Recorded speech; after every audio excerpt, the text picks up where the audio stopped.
Salut! Bienvenue sur la chaîne.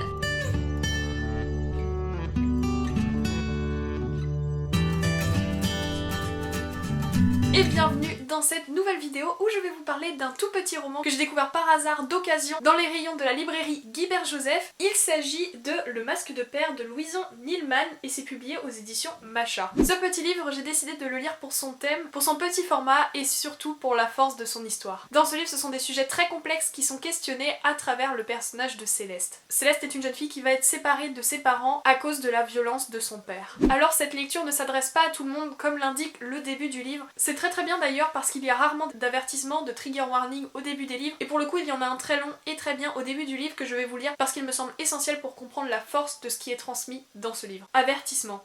Nous prévenons nos lectrices et lecteurs que ce texte contient des scènes pouvant heurter la sensibilité des plus jeunes. Si vous reconnaissez dans les situations décrites dans ce roman, nous vous invitons à en parler. Vous trouverez une aide et des informations à la page 127. Alors la page 127 c'est déjà la fin du livre, ce qui veut dire que c'est un livre très court mais très dense parce que l'on y découvre l'histoire en résumé de Céleste et son histoire. Et bien que son nom soit fabuleux, fantastique, il ne reflète pas du tout son quotidien jusqu'à ce qu'elle soit séparée de ses parents. Le problème qui se terre dans la famille de Céleste depuis très longtemps va être mise à nu dans ce livre. On va découvrir la naissance de la violence tant physique que morale du père de Céleste et à travers ce livre, Louison Neilman, qui est une professionnelle du milieu, va expliquer pourquoi il faut demander de l'aide. En fait, ce petit livre est très fort parce qu'on va comprendre le désarroi de Céleste face à ce qui se passe à la maison et la façon dont elle va prendre conscience que ceci n'est pas normal, la façon dont elle va prendre conscience qu'il faut en parler et où cela va l'amener. C'est à la fois un récit très dur mais un récit aussi plein d'espoir dans la façon dont il est raconté, dans la façon dont on découvre les faits aux côtés de Céleste. C'est intéressant, on suit toujours le point de vue de Céleste mais d'un point de vue externe, c'est-à-dire qu'on a les ressentis de Céleste, on a tout ce qui lui passe par l'esprit sans pour autant que le personnage dise je. En fait, on est toujours d'un point de vue externe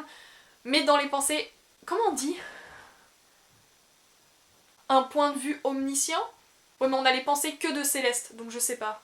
Bref, je pense que vous avez saisi ce que je veux dire. C'est très pertinent la façon dont c'est écrit, la façon dont c'est amené et la façon dont c'est raconté. Le résumé est lui aussi très bien construit et montre l'espoir qui réside dans cette histoire malgré le fait qu'elle soit très dure à lire, assez horrible et très dense dans la cruauté des faits. Je vais vous lire le résumé, cela vous donnera peut-être une idée de la construction du livre. Mon prénom, Céleste, pourrait vous faire croire que ma vie fut douce et facile. Il n'en est rien. J'ai connu la peur, la colère, l'impuissance, il m'est arrivé de sentir toutes mes forces m'abandonner. On m'a aidé, aujourd'hui je vais bien. Aujourd'hui j'ai fait tomber le masque, celui derrière lequel se cachait mon père. Cette histoire de masque, c'est ce qui m'a interpellée lorsque j'ai découvert ce livre en rayon. Je trouve que le titre est très fort, la couverture l'est aussi, c'est simple, mais ça veut dire tant de choses et c'est vraiment ce qui est retranscrit dans le livre. Je pense que vous avez compris à quel point cette lecture m'a marquée. Je veux pas vous spoiler l'histoire parce que bien qu'il n'y ait pas des choses non plus extravagantes et totalement folles, on peut deviner l'histoire. Elle reste malgré tout importante à découvrir au fur et à mesure pour pouvoir l'apprécier à sa juste valeur. Alors cette lecture, dire que je l'ai appréciée, ça serait un peu faux parce qu'elle est difficile à lire, elle fait mal. C'est compliqué de s'imaginer que ce genre de scène existe vraiment, mais la façon dont c'est raconté, la plume de l'autrice et la fin de cette histoire, eh bien c'est un souffle d'espoir. Et si ce genre d'histoire peut aider à déceler les personnes qui portent un masque, comme le père de Céleste, alors je ne sais pas si on peut dire que c'est un pervers narcissique, mais c'est le genre de psychologie qui s'en rapproche. En tout cas c'est la façon dont j'ai compris la psychologie du père de Céleste vis-à-vis des autres livres que j'ai pu lire sur ce sujet. D'ailleurs, je vais vous en conseiller un, si je l'ai. Ah mais non, je l'ai pas.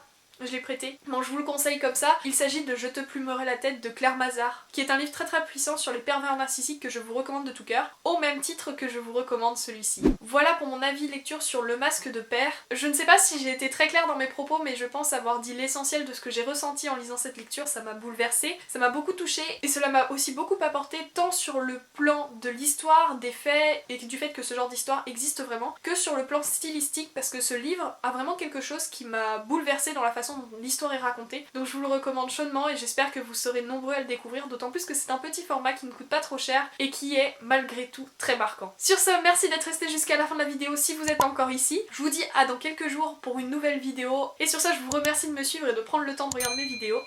Salut!